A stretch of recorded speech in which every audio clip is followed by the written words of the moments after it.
दोस्तों, मॉरिशस हिंद महासागर का एक द्वीप है जो अपनी खूबसूरती और व्हाइट सैंड बीच के लिए विश्व प्रसिद्ध है। यह वो देश है जो अपनी विविधताओं से भरी संस्कृति के लिए दुनिया को अपनी तरफ आकर्षित कर ही लेता है, और इस आकर्षण से जो सबसे ज्यादा आकर्षित होता है वो भारत देश है। सोचिए, अगर आप मॉरिशस में घूम रहे हो और आपके कानों में आवाज आए का हाल बा, या फिर एयरपोर्ट पर आपका स्वागत मराठी में हो जाए। हाँ, आपने बिल्कुल सही सुना, मॉरिशस में विदेश के साथ स्वदेश वाली फीलिंग भी जरूर आएगी। हम भारतीय होते ही कमाल के हैं, जहाँ जाते हैं वहाँ अपना भारत बसा ही लेते हैं। लेकिन हम बात कर रहे हैं यहाँ पर बिहारियों के द्वारा बसाया गया एक देश जिसे हम मॉरिशस के नाम से जानते हैं। आइए आपको शुरू से बताते हैं कि मॉरिशस में भारत की कहानी क्या है। ये बातें तकरीबन शुरुआती 1800 ईस्वी की है, जब ब्रिटिश पूर्वी उत्तर प्रदेश और पश्चिमी बिहार के लोगों को गन्ने की खेती के लिए मॉरिशस लेकर जाया गया।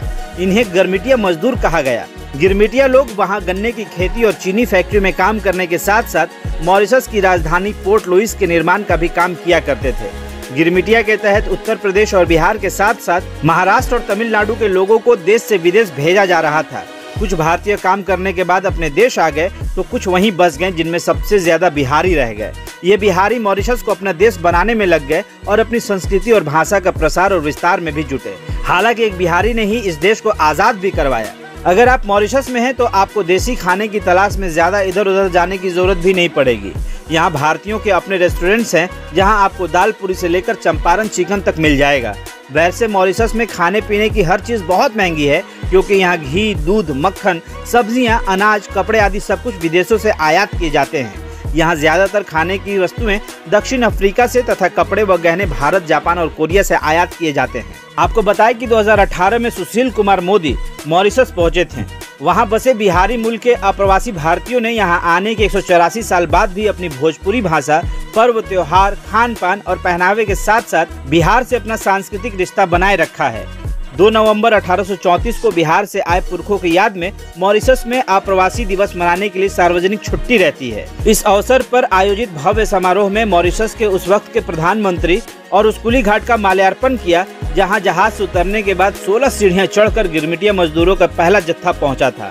समारोह में भाग लेने के बाद सुशील कुमार मोदी ने बताया कि 12 लाख की आबादी वाले मॉरिशस में 68% लोग भारतीय मूल के हैं और उनकी भाषा भोजपुरी है, यानी कि सबसे ज्यादा यहाँ पर बिहार के लोग हैं। 1968 में आज़ादी मिलने के बाद से भोजपुरी भाषी व्यक्ति ही मॉरिशस के प्रधानमंत्री होते रहे हैं।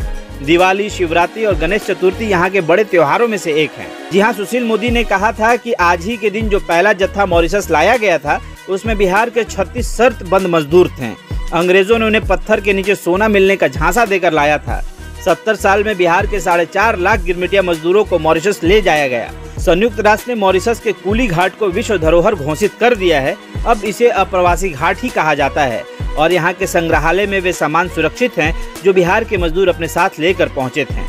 मॉरिशस को मिनी भारत या फिर बिहार ही कहा जाता है, क्योंकि मॉरिशस जैसा भी है उसका बड़ा श्रेय 1834 में यहाँ लाए जाने वाले भारतीय मजदूरों को दिया जाता है। इन लोगों ने अपनी मेहनत से न सिर्फ मॉरिशस को बसाया है, बल्कि इसे एक नई पहचान भी दिलाई है।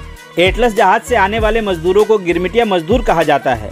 उस वक्त अंग्रेजों ने इन मजदूरों से बड़े बड़े वायदे किए थे ताकि वो अपना देश छोड़ यहाँ आने को राजी हो जाएं। हालांकि भारतीय मजदूरों को यहाँ लाने का उनका मकसद था मॉरिशस को कृषि प्रधान देश बनाना, और बिहारियों से बेहतर कोई दूसरा तो नहीं था जो इसे कृषि प्रधान देश बना सकता था। मॉरिशस आने वाले भारतीयों में सिर्फ मजदूर वर्ग ही नहीं, बल्कि भारतीय हिंदू और मुस्लिम दोनों व्यापारियों का छोटा लेकिन समृद्ध समुदाय भी था।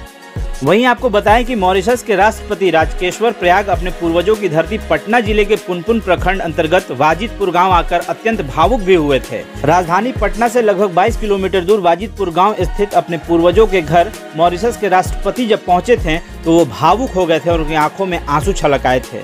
शायद उन्हें बिहार से इतना आज भी लगाव है कि पटना आने के बाद उनके आंखों से आंसू छलक पड़े, और वाजिदपुर में एक सभा को संबोधित करते हुए प्रयाग ने कहा था कि वो अपने परदादा की धरती पर आकर बहुत प्रसन्न हैं और इस खुशी में उनकी आंखें छलक आईं। लेकिन इस खुशी में बिहारियों की भी एक अलग खुशी होती है कि मॉरिशस में बिहारी जाकर मॉरिशस को अपना ही बना लिया, और मॉरिशस में बिहार की वो छवि दिखती है जिसे देखकर लोगों में एक अलग ही खुशी नजर आती है। जब मॉरिशस के राष्ट्रपति ने बिहार की धरती पर आकर ये कहा कि हमारे पूर्वज मॉरिशस गए तो भारत और बिहार को अपने दिल में लेकर गए। वहाँ बहुत गरीबी थी, लेकिन आज 150 साल बाद हमने मॉरिशस को बिल्कुल नया बना दिया है।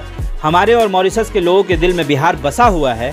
प्रयाग ने लोगों से अपील करते हुए कहा कि वे अपने बच्चों को शिक्षा जरूर दें, इसी से गरीबी मिटेगी।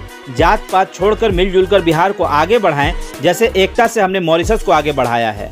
आपको बताएं कि 1934 में मॉरिशस के पूर्व राष्ट्रपति शिवसागर रामगुलाम ने शिक्षा को पहली और आखिरी प्राथमिकता घोषित की थी। मॉरिशस के सारे नेता शिक्षा पर बल देते हैं। बिहार के लोगों को गरीबी से निकलना है तो अपने बच्चों को शिक्षा जरूर देनी चाहिए। आपको शायद जानकर हैरानी होगी कि जिस मॉरिशस को आज आप इतना चहकता देखते हैं, 40-50 साल पहले मॉरिशस में बहुत गरीबी थी। पेयजल, बिजली और सड़क भी नहीं थी।